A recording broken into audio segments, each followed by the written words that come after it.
Hello everyone. Okay, hello. Thank you everyone for attending. I will read the introduction. So the University of Primorska is proud to contribute to its local and regional environment through events such as the roundtable organized today. It is an opportunity for us to fulfill our role, to open the research world to the outside and to highlight the complexity of the migration topic from a scientific perspective. With this event, the previous one and the next one, we are bringing our scientific discussions to the local stakeholders. We are strengthening our research activities through our European network, the T4EU Alliance, and we are trying to have a concrete impact for a better society. Our borderland position gives us the advantage of living in a multicultural and multi-ethnic environment, which enables us to observe and study the complex phenomena linked to borders, with migrations included. I am very happy that the room is full and that you all went to attend. And I will now leave the floor to Katja, who will introduce the speakers and guests. Thank you. Hello. Welcome. Is it? Yeah, it's okay. So I was asked to introduce the scientific researchers. Welcome Roberta Altin. She is coordinator of Center for Migration International Cooperation on Sustainable Development, University of Trieste. She is also associate professor in cultural anthropology at the Department of Humanities, University of Trieste.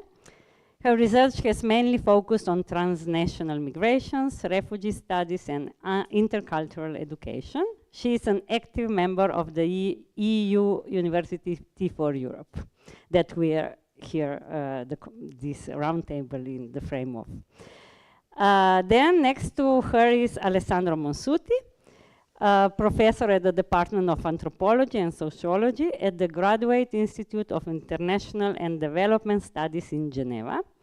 He's member of Geneva Center of Humanitarian Studies, Center on Conflict Development and Peace Building, Global Migration Center, Albert Hirschman Center on Democracy. He has conducted multi-site research since mid-90s in Afghanistan, Pakistan, and Iran to study the modes of solidarity and cooperation mobilized in situations of conflict and forced migration. He studied Afghan diasporas and analyzes war, post-conflict reconstruction, and globalization. And then next to Roberta is Ursula Lipovec-Hebron, professor at the Department of Ethnology and Cultural Anthropology in University of Ljubljana. Her research interests are in the areas of anthropology of migration and medical anthropology, with special focus on migration and health issues. She participates in several projects on migrants, intercultural mediation, health-related challenges, and so on. And recently, she is also involved in the project of Mariana Hamrashak, next to her, that she is a research advisor at the Institute of Ethnology and Folklore Research in Zagreb. Her main areas of research are children's literature, book history, and European border and migration regime. She currently leads the research project, the European Irregularized Migration Regime at the Periphery of the EU, from ethnography to keywords.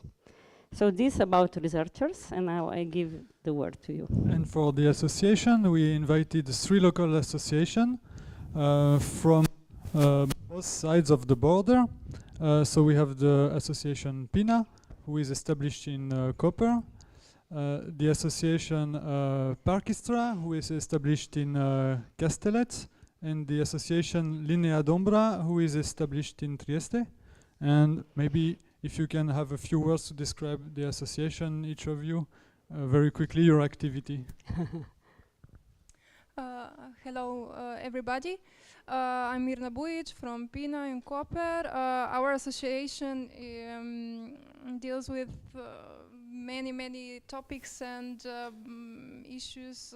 We run currently between 20 and 30 projects, so I won't describe everything, but in the field of migration, we are very active, more or less in advocating for the rights of migrants, and in the field of education of migrants in order for them to include them into the local community. In brief. Hello, I come from Association Park Istra. We are active here in the countryside of Koper. We are a charity organization that helps basically the countryside. We are very active in different villages. We participate in local communities. We organize volunteering actions. Yeah, so.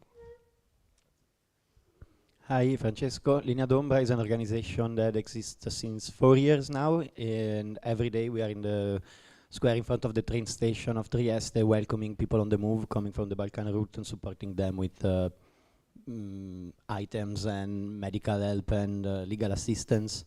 And beside that, we do trips in the Balkans, in Serbia, Croatia. We've been in Bosnia and Bulgaria mainly. Several times doing the same thing, and we try to be not just humanitarian but to make some political statement on that and go around and talk about it. So thanks to all. So let's start our discussion, because it would be nice then to give time for questions from the public. So we start with Roberta Altin, who is our co-organizer of the organizer of this event. So we both come from the university of this borderland area, and you told us that you are just writing a book on migrations across our border. I haven't yet read it, but I presume you are for sure involving also the topic of Istrian exodus, so the massive migration from 7 decades ago from Istria of mostly Italians that have totally changed the ethnic, social, and cultural face of Istria, especially in the towns. With the massive emigrations and immigration, it has brought individual and collective traumas, processes of othering, feelings of being a foreigner, etc., which are still present today. These traumas can transfer from generation to generation. It's not only time, as people think, that heals, but the will to speak and listen to each other, as we know. You mentioned, it was interesting in our last discussion, that when you compared these migrations to the of Istrian exodus to the contemporary migrations, your statement was accepted with denial, hostility, aggression in the environment of Trieste, claiming that this is not comparable at all. I would presume that the same would be claimed also on this side of the border. So my question for you would be, and what is interesting this is that it comes from people who have experienced migrations as migrants. So what do you think about that? Why? What are the similarities and the differences in these older and recent migrations? And what would you like to tell us about the migration phenomena in this your new book that we are all waiting for? Thank you, Katja, and thank you, Michaël, for organizing this first event, and I hope that will be not the only one regarding migration. Before try to focalize specifically this area and the historical layers of different migration, I would like to start with the first lesson that I use. Here are my students. I used to describe when we talk and we have to think about migration. So migration has always been a part of human condition, both in the past and today, is a kind of creative response to a kind of crisis. You can start from climate change, economic crisis, political crisis, but I think that the necessity to move and the decision to move is always something that is connecting to a response, an active response to the human race. Here is a general point of view, because we are here as a survival from our ancestor that departed from Africa and then moved to Middle East and then Europe and then Americas. And all of us has probably in the history, the personal family history, some memory of the former past after the Second War, in the last century. So I'm totally convinced that we don't have to recall to the memory this kind of past, but we have to consider that we are, at the moment, as a transborder neighbor, part of a common space.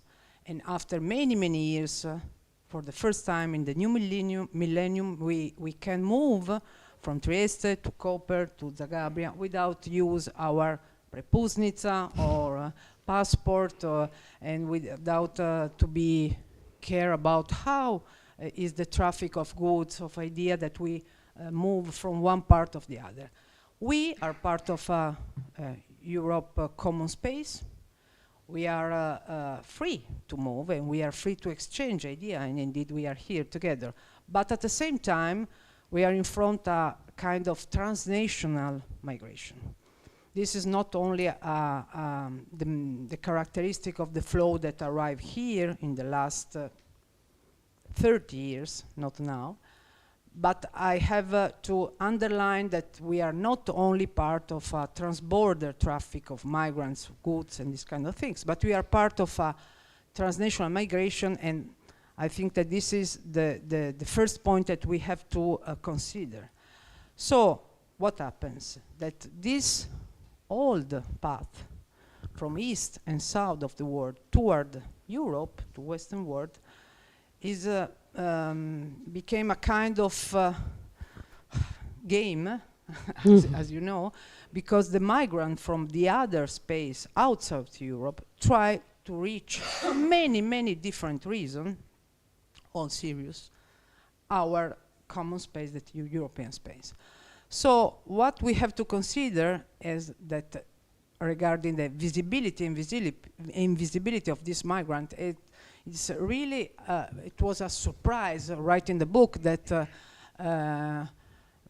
if you look at the new kind of migration and the journey toward Croatia, Slovenia and Italia is more difficult now compared to the past when we have the iron curtain. And this is very strange things if you consider, because we are in the era of mobility, of exchange, we are part of a European alliance, but at the same time we can see that many, many migrants from other continents have to pass undercover, underground, often in the night, and they have to be really invisible in order to reach the first country where it's supposed that they ask for asylum or for international protection.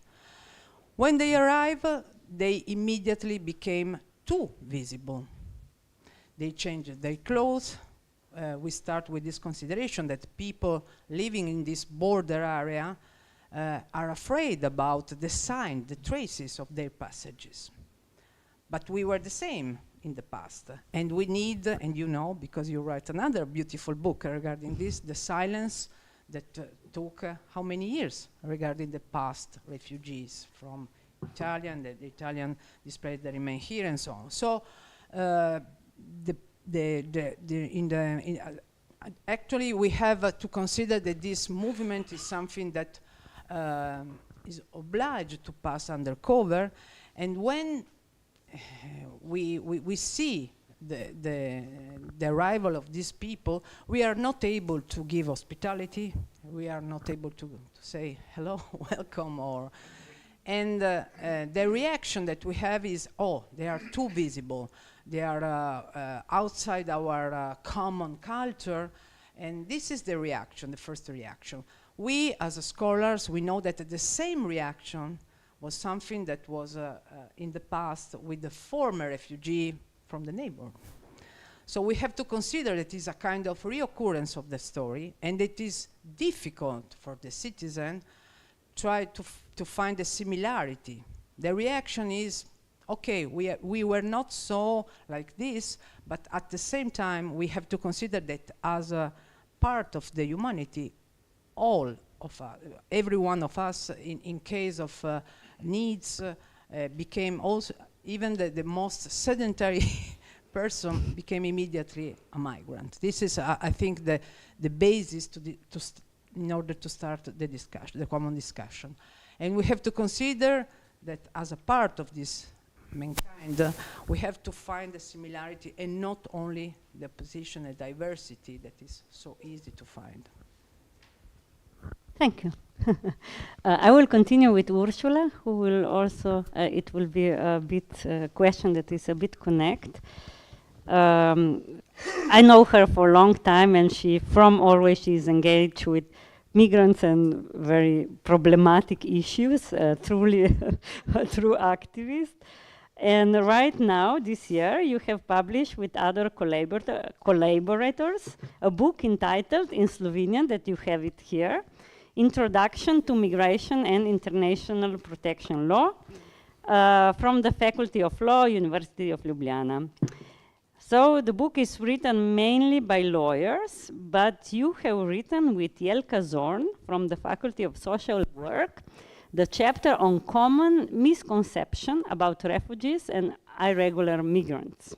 So can you explain us something more? What are the essential things that everybody should be aware about migrations and refugees?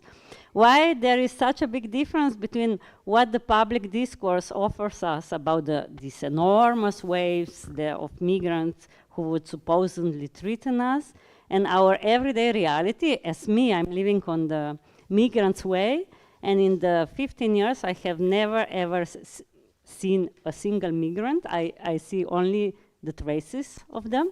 We just discovered 2 days ago a camp just next to my village. So I don't see any of these waves of migrants that I listen every day on the news. And what, if you can explain us, what are the basic misunderstandings in the perception that we have about these migrations? Thank you, Katja. Do you hear me? Yes. Yes, I'm really glad that I'm here, and thank you to Roberta for all these very important introductory words. I can really rely and I can connect to it. So first of all, there is a very important title here, invisibility, I think, of migration of migrants. And I think it's invisibility is really crucial word here, because Slovenia, also Croatia, and also other EU countries did everything they could to put migrants and refugees in the invisible field, as they would be invisible. So they used European mechanisms, migration politics, for externalization of borders to the poorer countries, to the countries such as Serbia, Albania, Macedonia, Bosnia, that they will be tampon zones, so that Slovenia and other countries will not be in touch with migrants and refugees. And they use, Slovenia for decades is using different mechanisms, detention, deportation, pushbacks to Croatia and to other countries, in order to get rid of these people, so-called migrants and refugees. Also, these names are really problematic. Now, what we are facing now, we are facing a situation where, as Katja said, we don't get in touch with migrants, we don't get in touch with refugees. We just see them through traces, we detect them through discarded clothing, food scraps, through shadows near the forests, through graveyards, through their graves, if we are able to find them. So we are not in contact with real people, we are in contact with shadows and traces. So what do you think, in what we were just talking with Katja over coffee, usually in folkloristic and studies of mythology, this shadow, these situations are similar to some evil spirits that are not good spirits. They are evil, they are doing bad, they are harming us. So this is very, you can say, this is really fertile ground for all kind of xenophobic, racist interpretation of these people.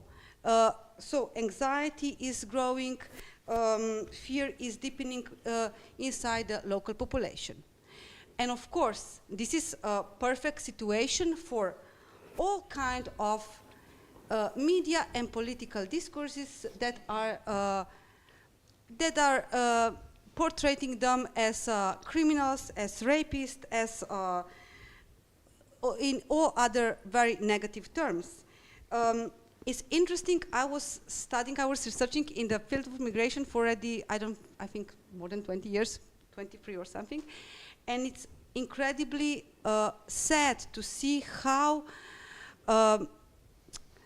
we can witness more and more misleading information, so many untruths, so many stereotypes, prejudice, and conspiracy theories about migration. And it's interesting how migration always receives a high level of attention, but at the same time, it's really difficult to find an area where there is so much misconception, so much, I don't know how to say it, but manipulative information.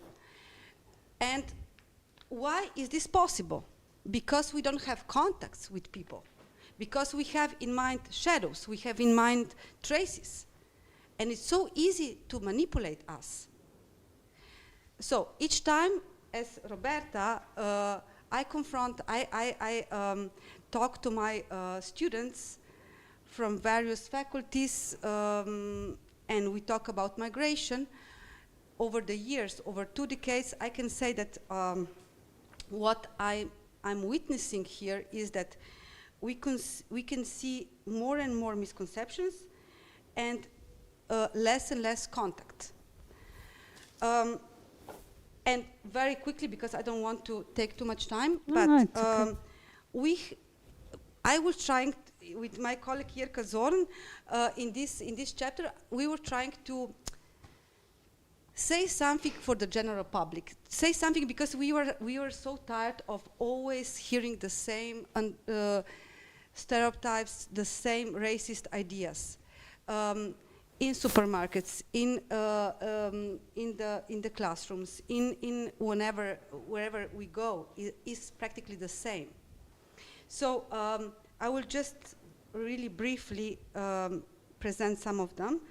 As Roberta said, first misconception is connected to what are really migration, what is really migration, who are migrants. Usually migrants are, or migration is portrayed as an exception, as an exceptional dramatic event that upsets the established order. If we accept this idea, then we also accept that this extraordinary event requires extraordinary measures. So, erecting a razor wire fence at our border with Slovenia, sending military troops to the border areas. So we accept this because this is so exceptional event. But as Roberta said, all our history is history of migration, so this is nothing exceptional, but it's very common. It's part of our history and our present moment. Then the second typical misconception is that migrants are a single homogeneous group, that they are very, that they have similar, that there are many things in common, actually. When you are in contact with them, you know that people who find themselves together in a new country are there only by chance together. They are not this big homogeneous group that we usually talk about. So also when we talk about migrants and refugees, this is quite wrong, because this is also homogenization of people. And our colleague, anthropologist Lisa Malki, calls them accidental communities of memory. Why? Because it's just in that moment, temporal moment, people are by chance in the same place and time. If I go further, very typical misconception is that migrants and refugees are threat. This is really widespread. They are threatening my students and other people who are many times talking about migration, are describing them as a threat to our economic system, our cultural system, our religious system, our language, and so on and so on. This is called securitization discourse, and it's when you go and search for example, police statistics, or if you consider the migrants' role in the, for example, in Slovene economic system, or if you go just and research in the field, you would see that you would see opposite picture. That police of the EU countries and the migration control system threatens the safety, health, and lives of migrants. And paradoxically, system of control does not bring more security. The opposite is true. System of control does that borders are much more risky, and you can witness a lot of deaths of, we can witness nowadays a lot of deaths of migrants. Deaths that happened, for example, here nearby, in Dragonja River, in Reka Reka, in Kolpa. So this is the true. And here we can also talk about hierarchical reversal. So the majority of population is seen as victim, but while those who are really victims are seen as oppressors. So this is typical way of looking at things. And moreover, usually my students and others are talking about misconception that only migrants who have committed a crime are imprisoned. This is not true. European Union likes to portray itself as a place of freedom and human rights, but as we know, many asylum seekers are, you can find them behind the bars nearby, in Postojna, in Center for Foreigners, detention centers all over Europe. And in these detention centers, they're imprisoned up to around 6 months, sometimes also 18 months, depending on the European country. And what is important to say is that inside there are imprisoned children, families, people with very difficult chronic disease, and inside these detention centers there are a lot of suicides. But you will never know about that because everything is hidden behind the bars. People are detained there only because, not because they, of course, committed any crime. And they are not guilty of anything other than their illegalized status. So they are not punished for what they did, but just for what they are. And to conclude, I don't want to be too long, many times we see, or we can see this misconception that migrants and refugees are seen as victims, as passive victims. I need to stress here that we want to be, we are proud that we are empathic, that we are empathic, that we are good people. And many times we can say that we can see that empathy is always cultural constructed.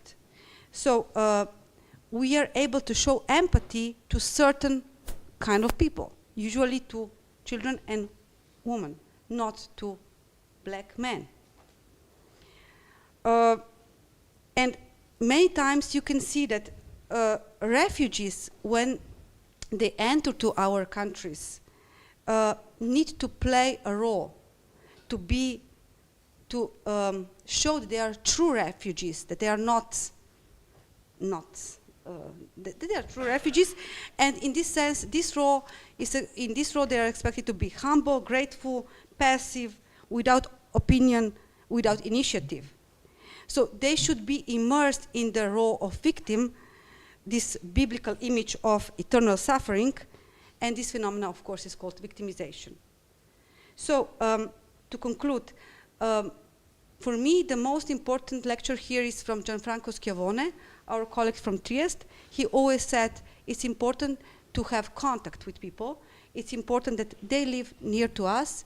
It's important to live between us, not to be separated in a specific structure, specific part of the city.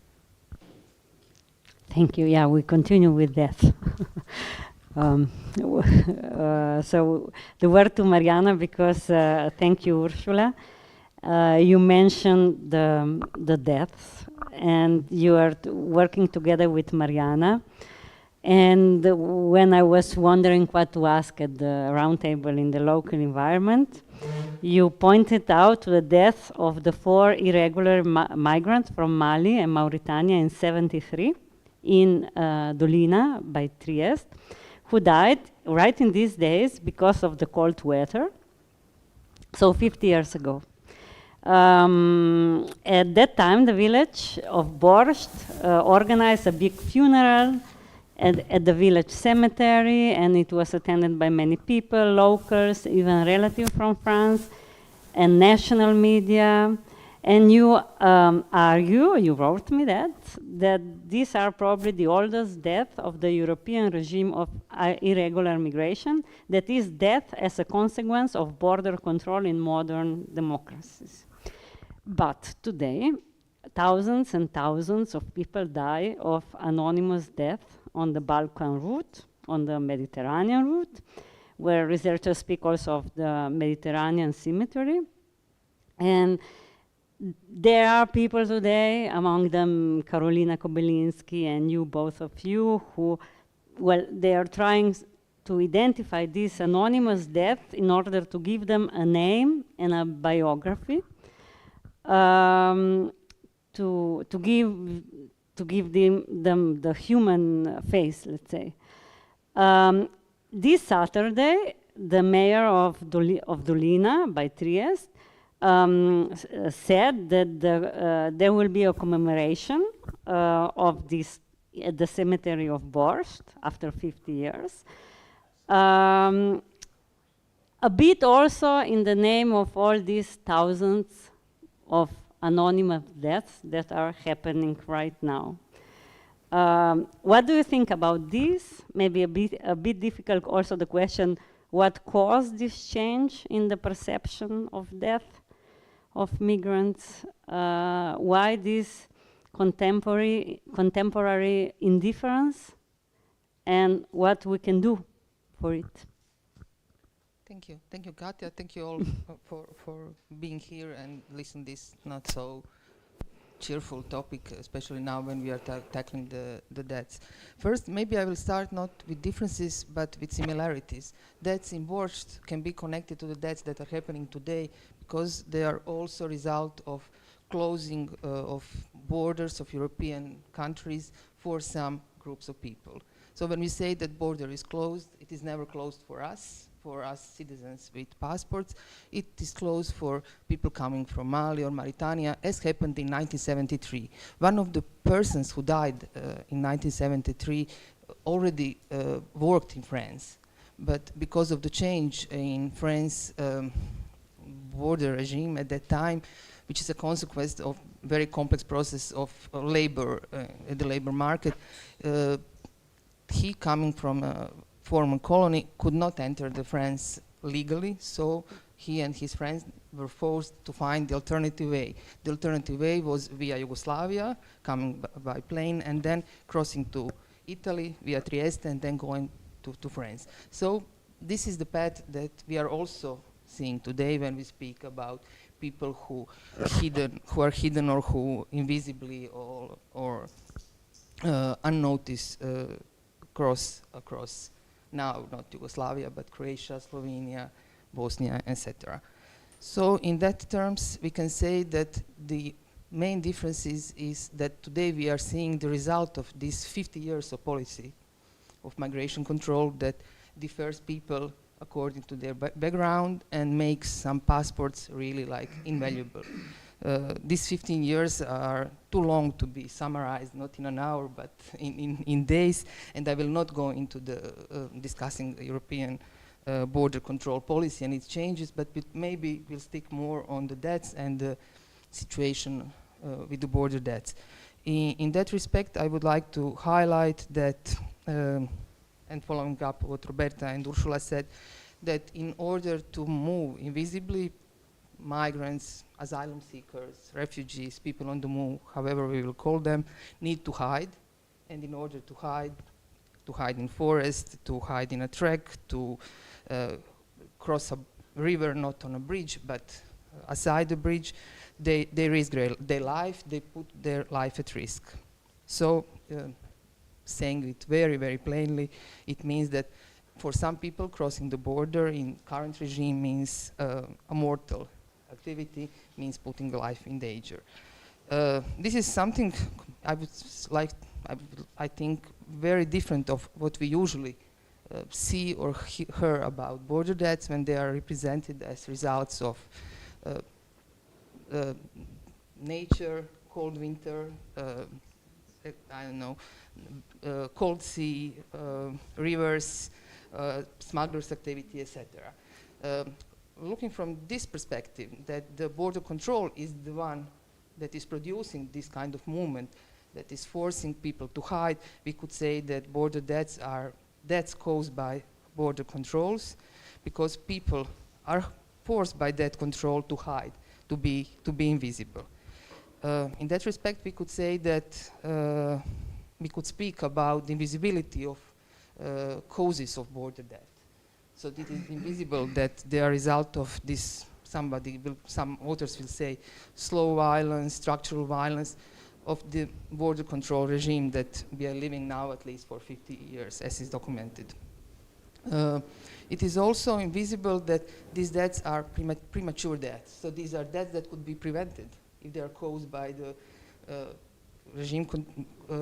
border control regime, then the border control regime needs to be changed if we want to prevent them.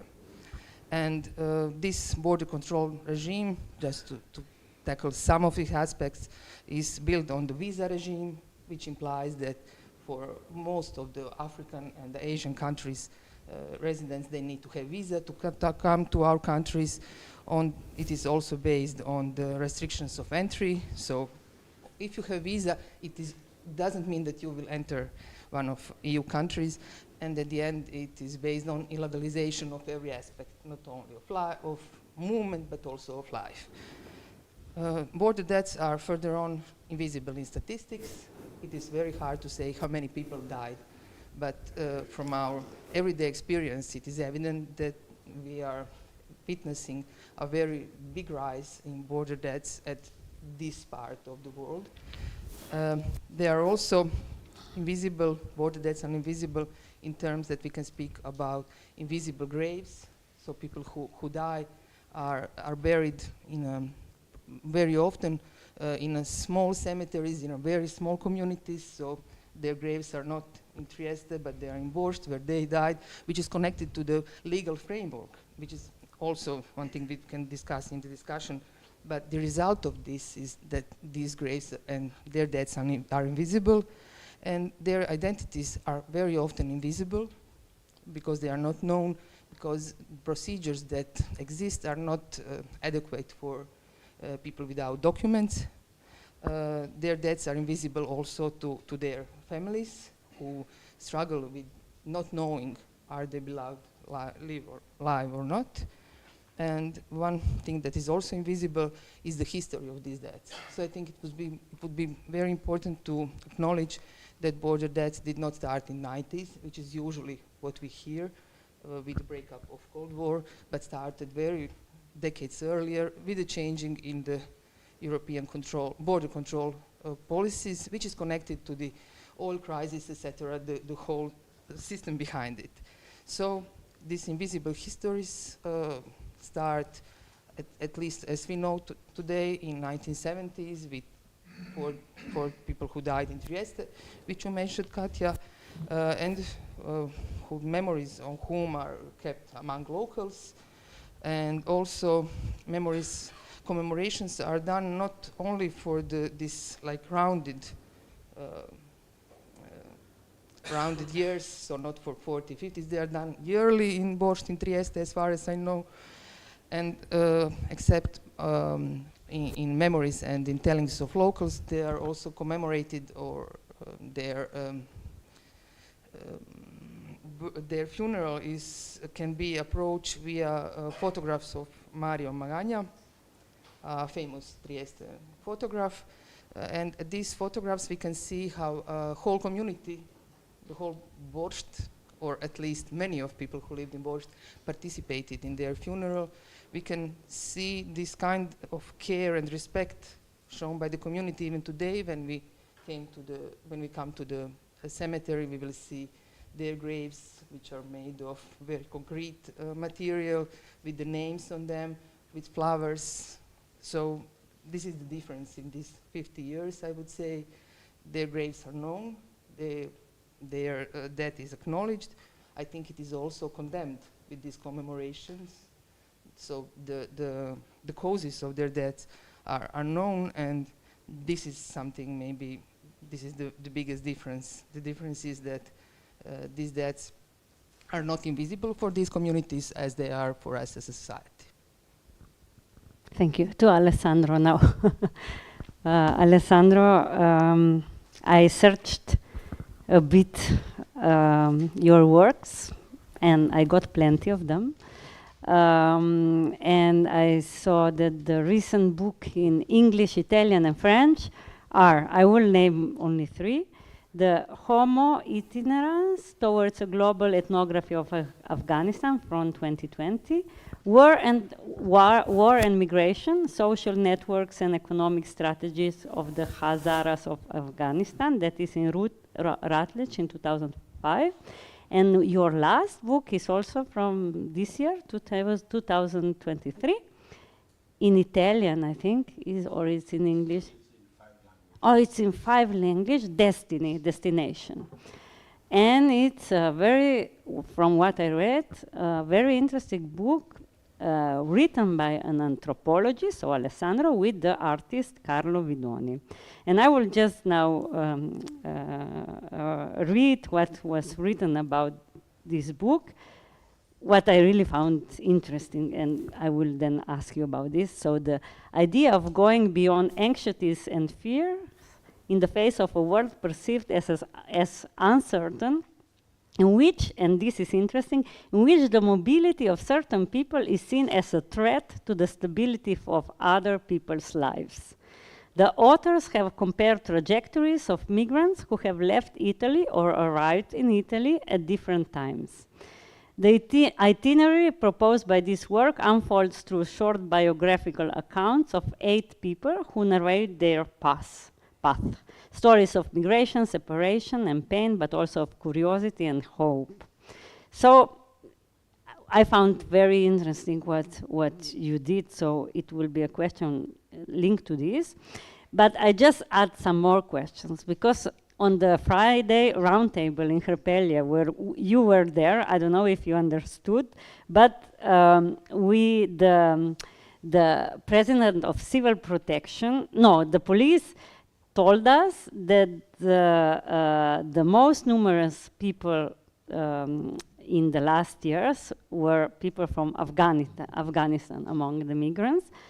Me, myself, I will never forget the novel of Siba Shakib with the meaningful title, Afghanistan, Where God Only Comes to Weep, and the touching and horrifying novels of Khaled Hosseini. And also on Friday roundtable, the president of the Regional Civil Protection, Sandy Turk, said that right on that day, on Friday, that Pakistan just decided to expel circa 12 million people, Afghan people. And he said we can expect in 1 year these people to cross our places. So can you, as an expert on Afghanistan and the surrounding, if you can give us some insight on this problematic, why people are forced to migrate, and if you can bring us closer to this, your last book, because I think it can, what Ursula said, that we're missing the contacts with these people. I think with this book you give us. So if you can tell us something about the stories of these people. Thank you so much. So let me, can you hear me? Is it on? So I want to thank everybody, Katja and Michaël, for having gathered this evening, but also a special thank to Roberta, who brought me to Trieste for a few months. So it's a great pleasure. So I will maybe start with the book Destiny Destination. Can you hear me? Yeah, okay. Bad for you.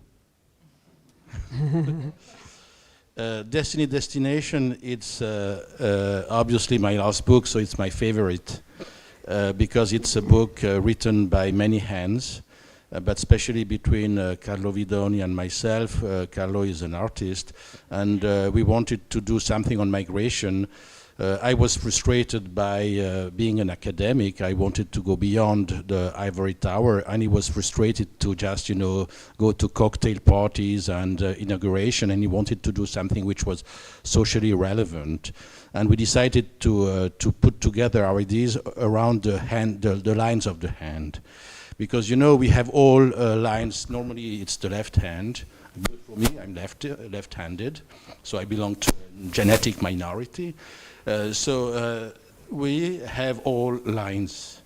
They make us similar in our shared humankind. At the same time, each of these lines are different. So the lines of the hands for us were a kind of expression of what makes us similar and different at the same time. So I have the weakness to write poetry, and I found it much more grateful and rewarding than writing academic texts. But we also invited not only interviewees, so 8 Italians and 8 non-Italians, with the idea to show how different they were among Italians and among non-Italians, but at the same time very similar. But we also invited other poets, a Syrian refugee in Milan, an Afghan refugee in Vienna, a Tunisian artist who is, gathering the rest of the victims of the Mediterranean route, but also the daughter of one of my old friends who went to the US. And obviously it was very important for us to also break up the idea that only international migration was painful, so we also wanted to have someone from the south of Italy who came as a child to Milan and was also facing racism. So that was the approach, and I think this book for me, which is accompanied by an exhibition, is very important because it's a meeting, first of all, between different voices, and it was a way to move beyond academia in a sense, and to have a voice which can reach people, because then I will move to maybe to migration. But I think if we want to act differently, we have to think differently, and we can only think differently if we have some emotions as a starting point. So we need to move people, and when they will be outraged, we will probably be able to build them and to bring them to another way of acting. But I think the first act for me is to think outside the boxes. So that's why I wanted to go back to the little flyer you gave us, because sorry if I move a little bit away from your questions, but you had 2 questions basically: migration at large and then migration locally. And for me, migration at large, we have to change the paradigm. And I think it has been said by Roberta, Ursula, but also Mariana. So migration is the normality of human life. We should stop, thinking it's something exceptional. It has done more than accompanying human life. It has made up human life. The exception here, the newcomer in human history, is the nation state. Human migration has 100,000 years. We, as Roberta said, we are all Africans. We came out of Africa, and it's a very recent migration. And keep in mind that all humankind comes from something like 500 breeding couples. So we are all cousins, and our common ancestors didn't live so much time ago. So we are all Africans, and we are all migrants. It's very important to repeat that, and the exception, once again, it's a nation state, which is roughly said 250 years old.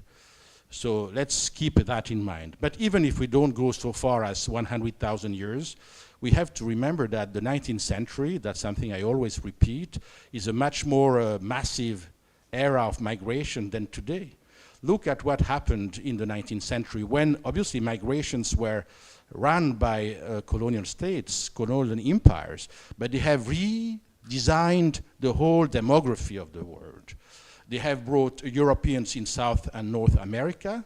They have brought Europeans in Oceania, in Australia, New Zealand, and let's keep also in mind the Russians who went up, the whole upper part of Asia, and then first slaves from Africa in the colonies. When slavery was banned, coolies from South Asia and East Asia in the whole world. So in the 19th century, colonial empires have transformed forever the human repartition of the world. And it's not something comparable. So what is going on today, as dramatic it can be, is not comparable to what happened in the 19th century. So why this anxiety? Why this anxiety? I always wake up and think why people are so anxious about migration, as it has been said. There is a mismatch between public discourses and reality on the ground. I think we can discuss it, and it has been said, but the victims are not the people who are afraid, they are the mobile people. And we see more and more death at sea, on land. So how is it that people who are the better off of the deal are so anxious about the victims? That's something which is really puzzling, and I think it's a moral, political, but also cognitive issue we have to address as academics, but more than anything else, as citizens. Because once again, I will go back, I think we need to think outside the box in order to shake the tree. It's not enough to resist. I think we have to jump outside the box. And we have to reinvent the debate. And it's very difficult. It's very difficult because even generosity sometimes can contribute to reproduce the terms of the domination. So we have to be truly revolutionary intellectually. I believe so strongly in that. So that was my first part. Now I wanted I never speak in the name of other people, so I found it already difficult to speak in my own name, but let me just maybe give you a few things that Afghans told me. They told me so many things and certainly made me a slightly better person. But obviously traveling for Afghans has to be understood also as there is a mystics of traveling. They conceive that life itself is a travel between 2 points, birth and death. And in a sense, we all travel away from God and back to God in their conception, mystic conception. So in a sense, life is an exile. Life itself is an exile. And the only real home, in a sense, is God. Is not, obviously they will talk about home, but so I like this perspective because they, in a sense, normalize exile. We are all exiled in our life because we are not in the matrix of our Creator. I mean, it's not what I believe. I'm talking about what they told me, and they always say, if you want to know someone, travel with him or her. The only way to, you know, get close to someone and to really know this person in the most intimate part of this person, you need to live, because you don't have the coziness of home, and then you reveal who you are profoundly.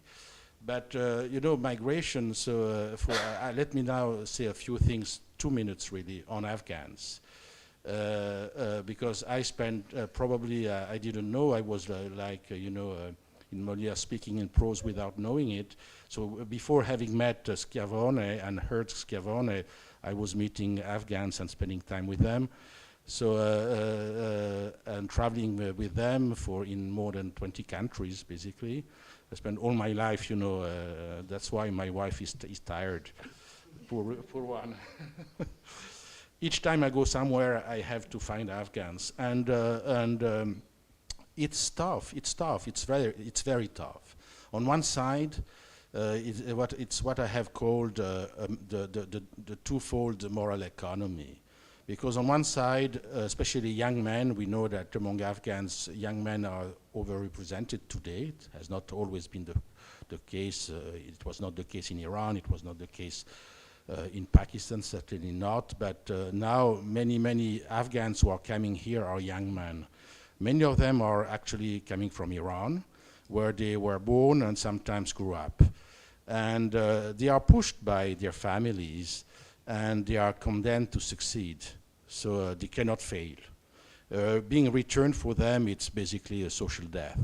So they're desperate to succeed, and they have solidarity among them. They help each other, but they also know that only a happy few will succeed. So there is solidarity, but there is also jealousy and competition.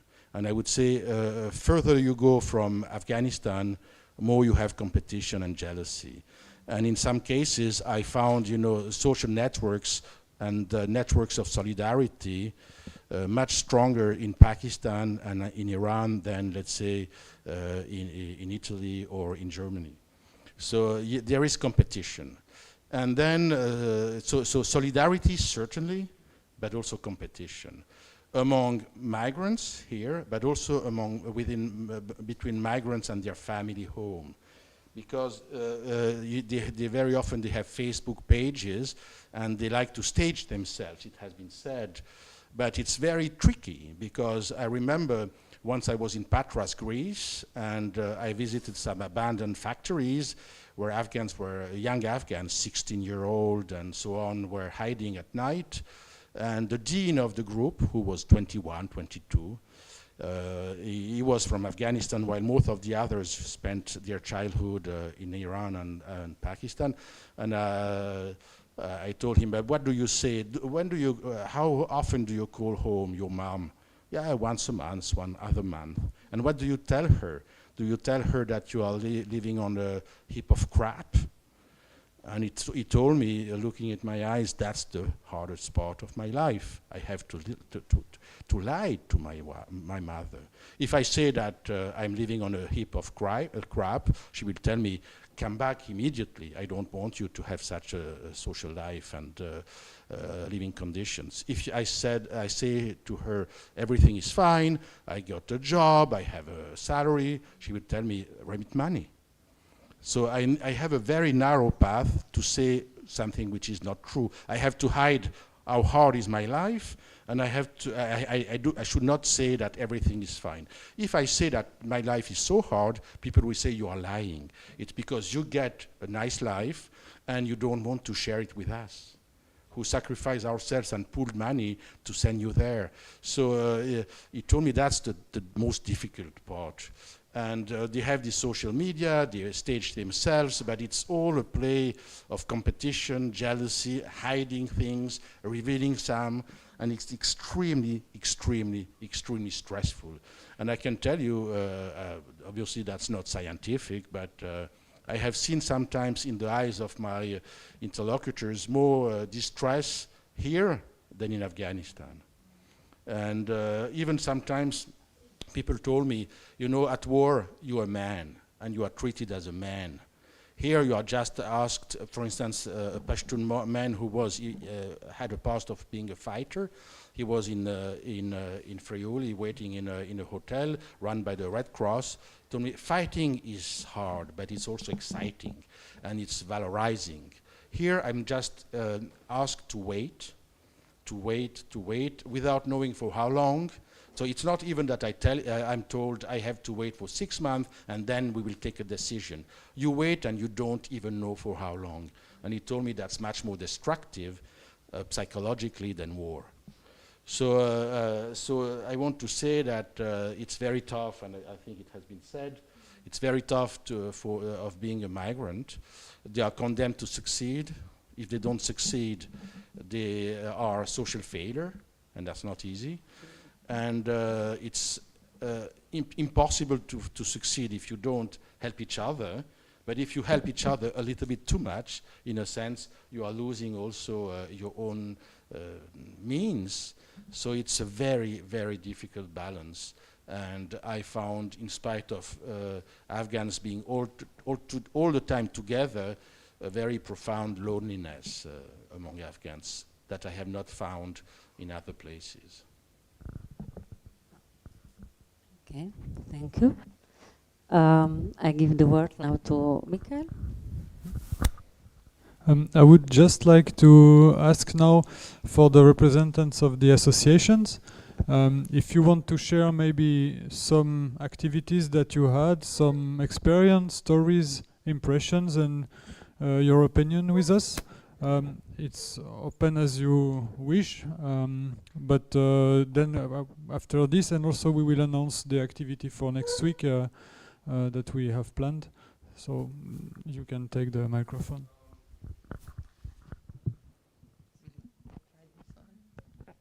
So yeah, first thank you for inviting me. It was very interesting for me because I'm not an expert in migrations at all. But I do work on the countryside, and where we are in Kastelec is actually just next to the path that goes for migrants from Croatia to Italy, of course.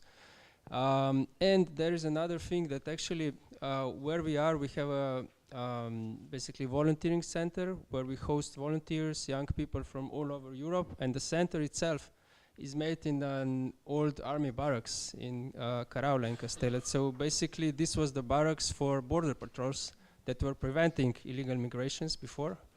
And now we host in these barracks also young people from all over Europe, who some of them are migrants, some of them are second generations, like basically kids of migrants, because we mostly work with young people that have fewer opportunities.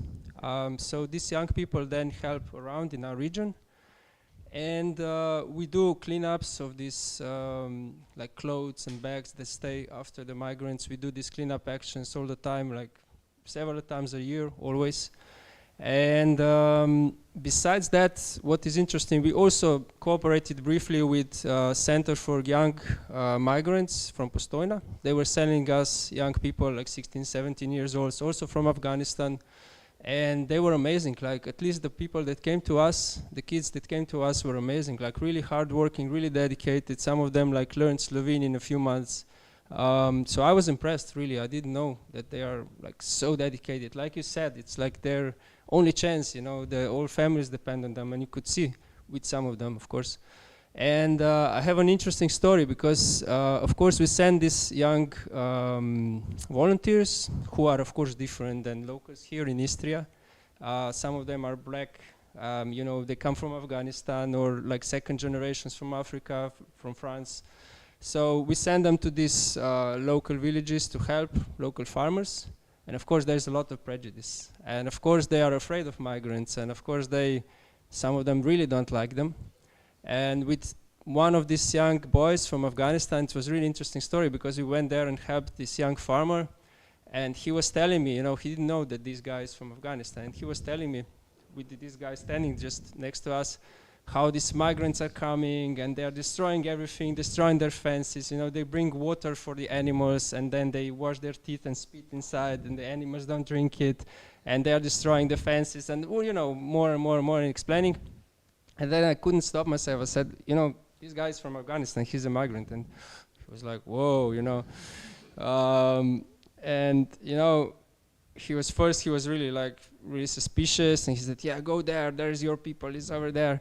And then after a while, when we were working for 4 or 5 hours with him, and he saw that he's really a hard worker, and he knows some Slovene already, and so on, they started to talk. And I think for him it was kind of a transforming experience, because he sees them all the time, but he never met anyone, you know.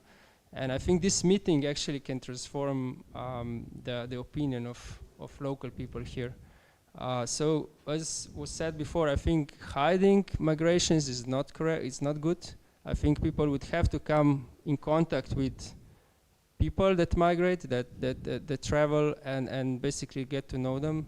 I think this would really improve the opinion of the locals here in our countryside.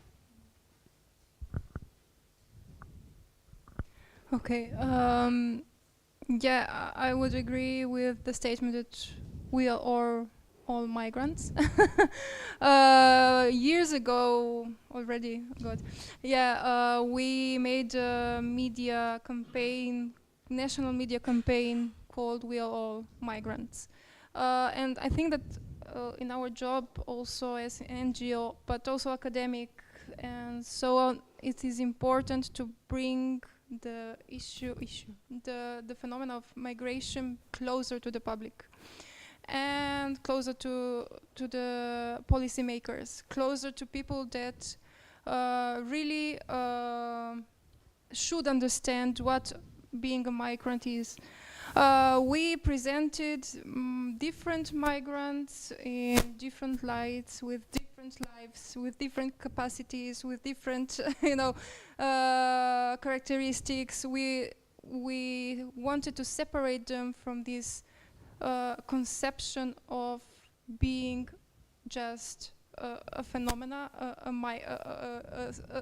homogenic group, a statistic. And we wanted to present individuals that contribute to our society in different ways, and they saving lives. They are really hardworking. They are teachers. They are, you know, people like us. And this is very important in our job, that we basically, I don't like to, I can't find a better word, but please help me, normalize, you know, migration. It's not a state that should be regulated with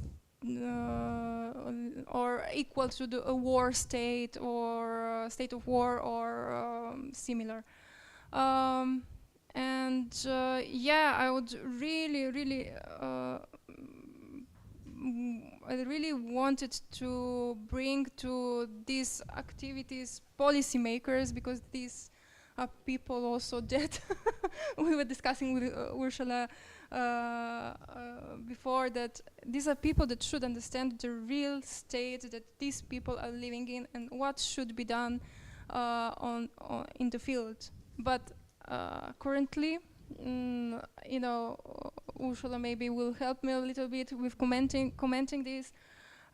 We're drafting in Slovenia a draft of the integration strategy is being prepared, and we expected more. And it's really partial, it's really bad. I mean, it's really the roles of police or the different actors that should be involved in the field of integration is not set properly. And really, I hope that in this short period, some changes will be included, so that this strategy will be a holistic one, one that really supports the inclusion of these people.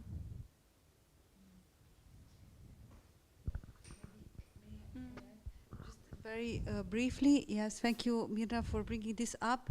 This strategy was just discussed in the parliament, and many organizations were quite, had a lot of doubts, a lot of critics, and it's important to to say that there are many very good elements inside this strategy, but as a whole, it's quite problematic because you can see in this strategy all this position of Slovenia.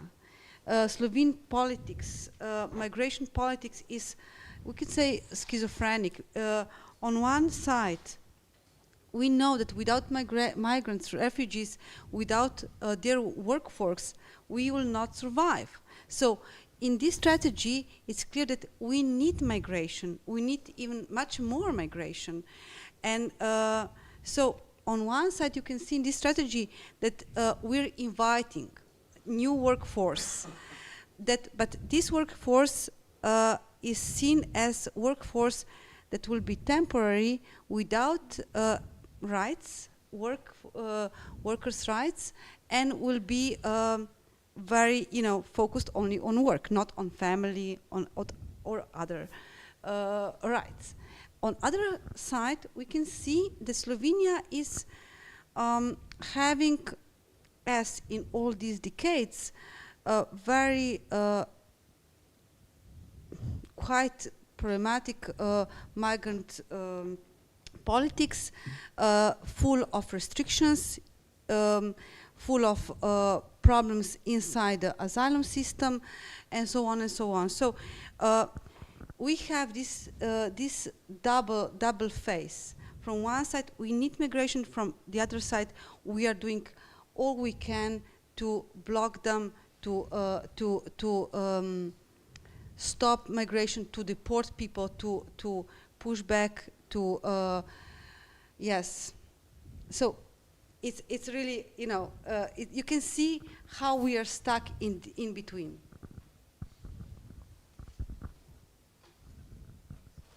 Okay, thanks everybody. So I'm the last one. Not the least. Okay. And thanks for all the words that have already been said that were profound and very precise also. Well, what can I say? With Linea d'Ombra, what we do is something very pragmatic. I mentioned it. It's a daily moment.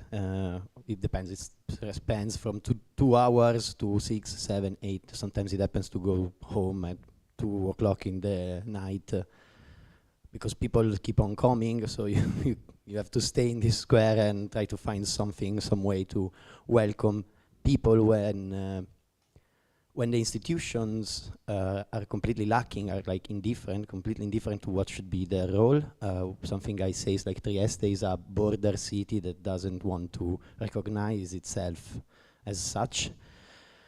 In the last 4 years, what we've been doing with Linea d'Ombra was kind of persecuted in different ways also. I myself was investigated for fostering illegal migration because I made some statements on a national radio, for example. We live in a situation that makes it kind of, I don't know, kind of impossible to work. Right now, the municipality is going to spend some 18 million euros to enlarge a road, and so far, in these 4 years, people have only been left abandoned in the streets, but not just people in transit, not people on the move trying to reach another country, let's say France or Germany. But people reaching Trieste and be willing to seek asylum in Trieste. By law, they should be provided with a shelter, at least until the asylum request is, gone out. I don't know how do you say, is done.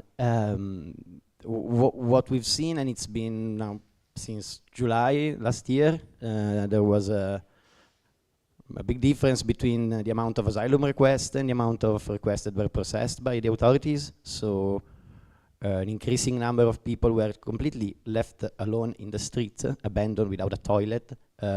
Many of them found shelter in this abandoned building that is called Kanduala. It's a broken home in Pashto language. The silos for the people from Trieste that knows it differently, and the amount of people that spiked up living there between rats added up to more than 500, and what the institution were doing in this situation with some also viral illnesses that were going around and like no toilets at all, was not to find a solution of any kind, but was to send local police and fine these people because they were sleeping outside. The last thing they did was like fining them for occupying a private building. I don't know. I think I could make a very long list of things that happened, things that I saw that would made me and all the people I work with, all the volunteers of the organization, say, why the hell am I doing this? Is it worth it? Where are we going? When it's clear, when the European Union and that's tells herself like, okay, we made the civil rights and we made so much culture and so on. In the end, I say it's a kind of a criminal organization, and what they gave us was colonization and stuff like that. And we see them spending more than 1 billion euros in Frontex, in Frontex agency, and then nothing, literally nothing, for welcoming and integration. Then it would come natural to say, well, I should just stay home. I should just mind my own business. Why did I spend some nights in jail in Serbia because I was giving a lift to a person with a broken leg, for example, that was just pushed back? Well, I don't know. I feel the responsibility of it, and I think that comes not as something humanitarian. It's not something that goes in, oh, poor you, poor one, you need my help, because that's when I'm still putting my privilege on top. It's more political. It stands in the way I would like the world to be. It's impossible for me to find a solution or to act as to change the situation globally. But what I can do is to start and act with the world I see, with what I can touch. So on a daily basis, the square in Trieste, and when possible, other places, other borders. And I think it's impossible to act on all possible levels. So the most institutional, the academic one, the tools that the European Union gave us, even though it's a criminal organization, and also on the grassroots level. So like literally opening borders, opening fences. Thanks. Okay, thank you. So for sure, there is some question from the public.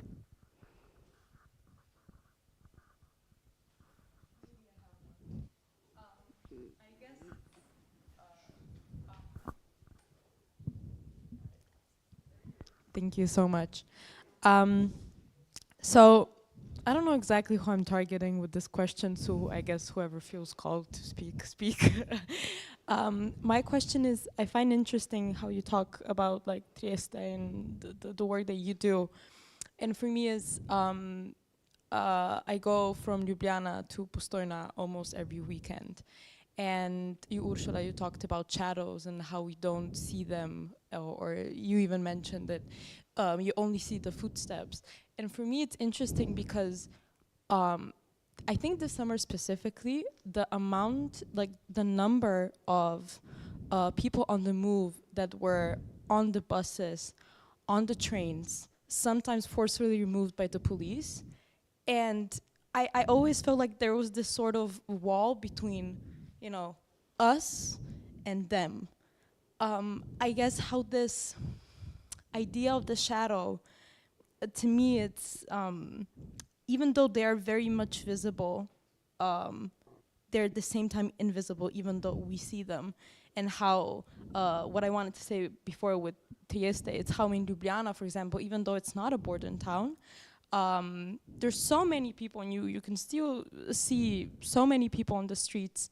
And we haven't, at least I have not seen yet any solidarity practices, you know, like delivering food. And I even thought one day, like, why am I not doing it, or anyone else that has been dealing with migration up until now? So yeah, I guess my question would be how do you think it came to a point where, even though it is very much visible, it's still somehow, I guess, we make it invisible in a way. Yeah.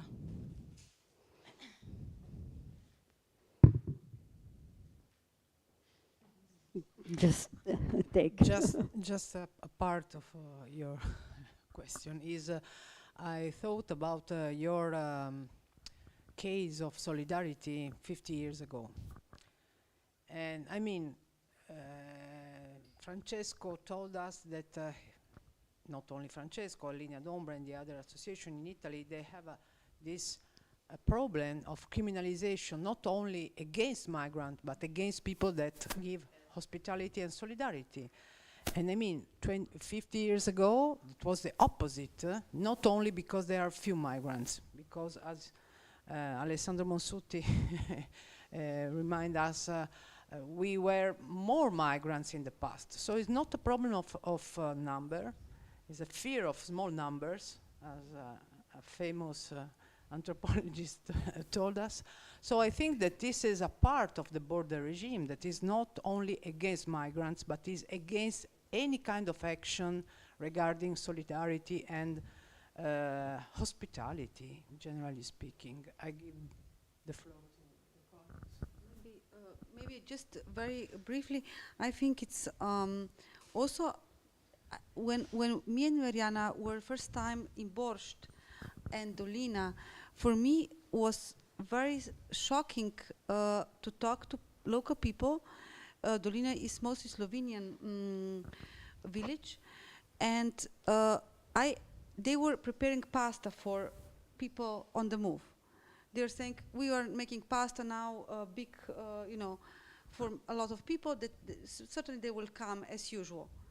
And also, usually at nights they would go in the forest and they will pick up the things that were in the forest because migrants just passed there. So I asked them, how come you're doing this? It's the first time in years that I see this kind of solidarity. And they said, because we remember fascist regime, we are anti-fascist, because we remember what happened to our parents and also on ourselves, what happened to us. So it's interesting what they said, but at the same time, I think they are small solidary practices all over the places, but they're hidden because also solidarity is criminalized. And this is something that is really sad.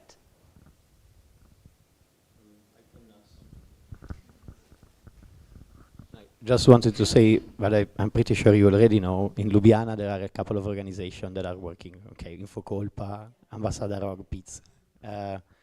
It's I think like what makes all these people invisible is a mixture of media, politics, or the governing people, let's say, and our lifestyle as well. I mean, we all rather watch a movie on Netflix when it comes late, when it comes in the evening, or we have to think about all the. We are distracted by all the things that we can buy and how to live a nice life, show it on the social media and so on. And I know it's kind of a lame speech, but it's that lame, I guess. It's really like that lame. It's about, this is on the side of the lifestyle, on the side of the people who govern us. I mean, it depends on the place where you are. For example, the city of Trieste hides completely, like pretends to see nothing and works so that it is like that. If there is a space to be open, it looked like they would open a space for welcoming 100 migrants last winter. And they didn't do it in the end, but one thing they wouldn't do for sure, that was clear, they would have made it not in the city, but far away from the city to keep it, like, you know. And then there's also media.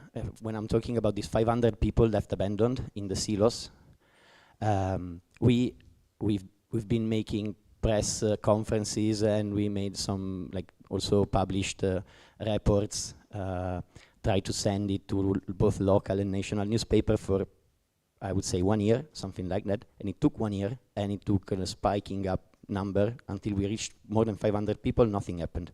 Then I don't know what was it. One press conference went well.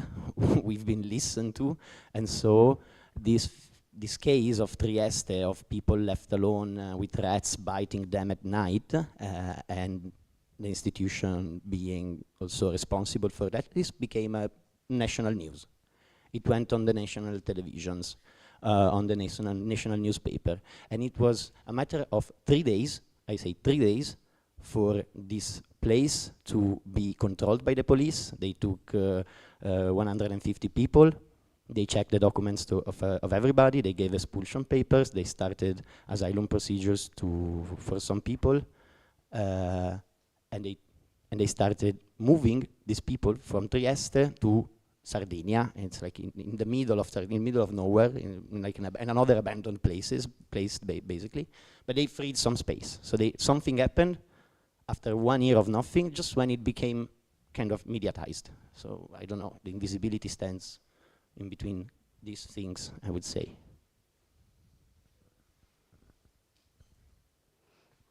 Okay, is there any other question?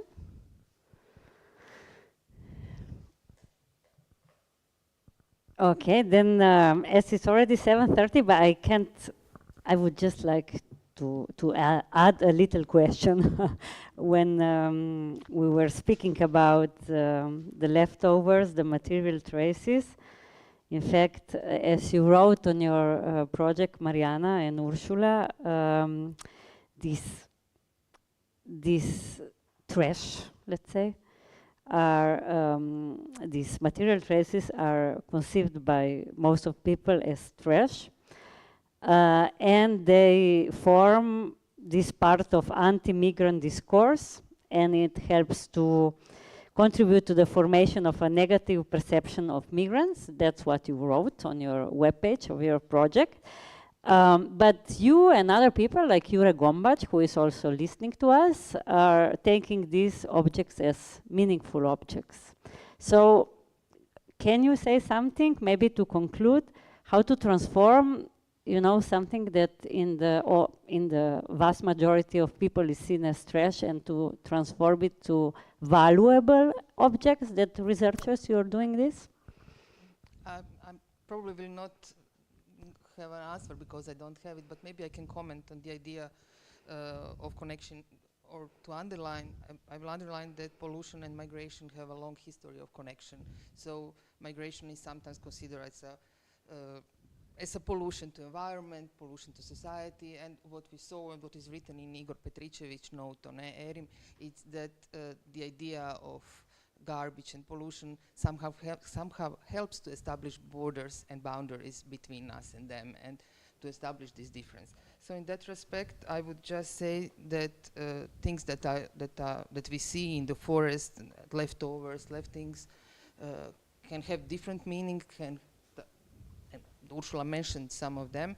We as researchers must ask ourselves about representations. Who do they represent, or who has access to them, who can touch them or not? Me personally, I usually do not involve in moving things which I see, because I see them as a personal things.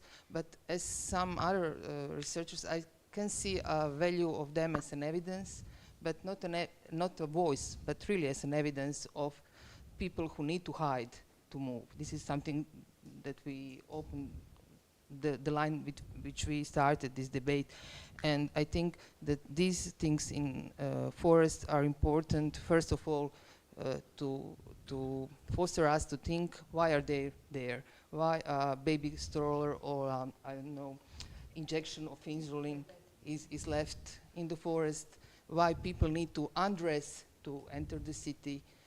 Why do they do at night? And what is behind? What is the rationality or irrationality, I would say, behind it? When I say rationality, I mean this balance between reality and migration politics. that we are witnessing, and some people are really living it. Yeah, maybe just this, that I think it's every time we engage in a project connected to migration, I think we need to be extremely cautious, extremely ethical. There is a wonderful book of Anderson, Ruben Anderson, who published a book named Illegality in a Sea. As we know, migration is also business. Business for many people, for many, also for researchers, also for media, also for politicians. So we as researchers, we as activists, we as NGOs, we need to be very cautious about every step. And I think the most important thing is to work with them, not for them, but with them. And this is, as you said before, for example, this is very good practice in Ljubljana, Ambassador Rock, who is they are working together, people, activists with migrants, and they are discussing every step together. So I think it's the most important is not to, because, for example, yeah, that's my conclusion. I will let the conclude words to Duško Petrović. Thank you. It seems to me that this effect of border regime is in a way to cleanse, to clean our social environment, social space, you know, like ethnic cleansing of the social space. So, and then after a while, you have very reductive experience of life, of encountering all the same people, same lifestyle, very similar, you know, like, and then after a while, you stop thinking about alternative way of life, of thinking in general, you know. So I think that's the, let's say, intellectual and general effect of this border regime, you know, in my opinion, you know, cleansing of the social space, social environment, let's say, reducing the plurality of experience of people, of practices, people coming from, let's say, other parts of the world, bringing other practices, other way of life, maybe political practices, you know. So that's the effect, and that is why, in my view, the one reason why people feel, you know, like powerless totally, because they cannot envision a new kind of way of life, you know, like, because their life experience is very narrow. It become very cleansed, you know. Maybe that's the another layer of this of this question and problem. Okay, thank you. We shall conclude. So thank you to all. Thank you to all the guests and to the speakers, and it was a very nice discussion. So I would say, as I'm living in a really rural area and I'm facing this fear, that the main point would be here transforming from shadows to faces, to real faces. So thanks to all, and a little applause to our speakers, and a word to Michaël. You want to say something? He is the main initiator of this activity. Just a quick word to thank everyone. The idea behind this roundtable tonight was to connect the research, which is often, you mentioned the ivory tower, which is often very theoretical and abstract, to something concrete that can be done on the field, that can be done today. And we have invited people who are doing what I call real stuff. And we have an action. So on the 18th of October is the Rector's Day. And on the Rector's Day, all the UP University of Primorska employees are free to participate to activities. And we have an activities where we will go with Parkistra, who is supporting us, and Linnea Dombra and Pina. You are very welcome if you have to transmit the call, if you have colleagues who want to join. So we will go at 9 o'clock. We will meet at the parking down there, and then we will drive to specific places where we will pick up the traces that we can see in locations. The University of Primorska will provide some gloves, and we'll make sure that everything is organized, and for everyone, you are welcome to join us. If you want to concretely do something, this is what we could find now, but I am quite sure that with this group of guests that we have today, we will find many other actions in the future. So that's the last word to conclude. Thank you very much.